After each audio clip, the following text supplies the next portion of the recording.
Some people have been bullied. Some people are just stressed out. Some people are insecure. Some people are fat and overweight. I call myself fat because I was fat. And people don't want to do that. They want to say, oh, don't call yourself fat. Don't call yourself dumb. If you're not real and raw with who the you are, nothing's going to change. In this nice new world that we live in, we want to hear, you're just a little big. No, man, you might be fat. We surround ourselves around people that make us feel great. They tell us what we want to hear. The second we put ourselves amongst the uncommon people, we don't like that feeling. That challenge and feeling of that person waking up at 3:30 in the morning and say, hey, put your shit on, we're going for a run. We like that person who says, hey, you know, man, I don't feel good today, man. And they say, oh, it's okay, brother.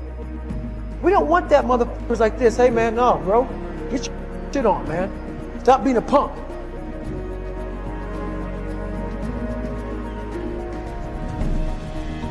This is all about the quitting mind. So what's the quitting mind? So let's say it's day one of a job interview. We all know what it feels like. You have your clothes laid out. You got your food ready to go in the morning. You've been preparing for weeks and weeks and weeks. You show up and you bring your best self. You get the job. Merry Christmas. All right. After a couple months, you start showing up to work a little later. You don't look as good. Your clothes aren't laid out. Your breakfast isn't ready. Your mind's getting softer. We do that in everything in life. When New Year's coming up, guess what? Don't have a fucking quitting mind. Repetition every day. Stay hard. I believe that most human beings are only living at about 40% of their capability. The mind has a governor, like a car. If you're driving a car and the car has a governor on it, the car may say 130 miles an hour, but the governor's set for 91. The car wants to go.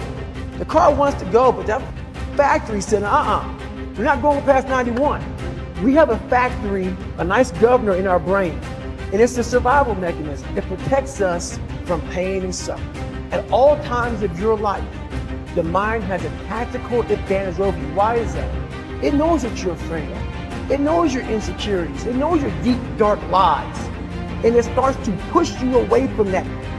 It pushes you in a direction that is comfortable.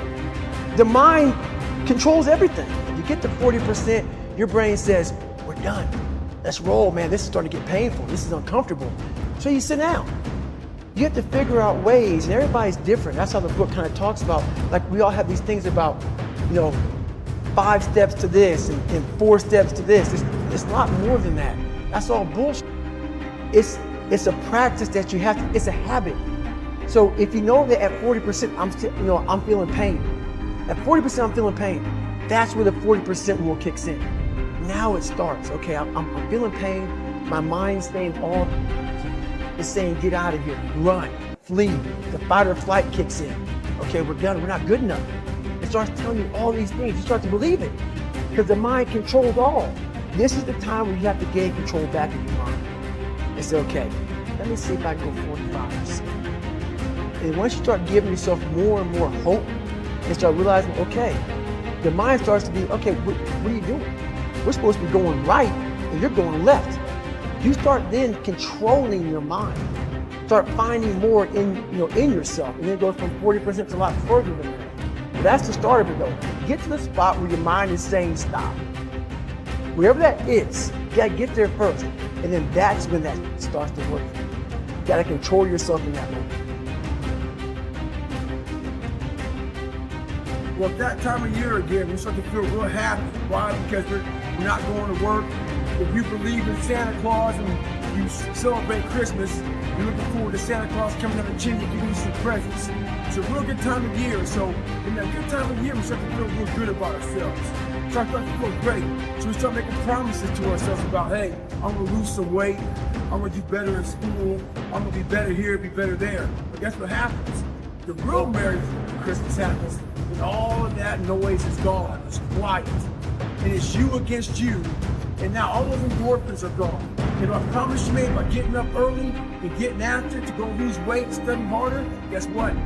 It's a lot harder now. That repetition becomes a lot harder now. So a lot of us can't do things on our own. So find somebody in your life. So when you throw that towel in, they throw that motherfucker back at you and say you're not done yet.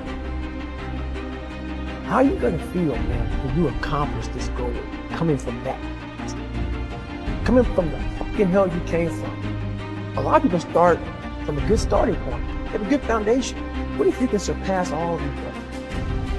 If everybody who was way up here started up here, and you started with no legs. You had to grow fucking legs to even start walking, and then crawling, and then running, and then you start passing people with all this given to them. This might be exactly what I need. The darkness is exactly what I need. It's how you look at your situation.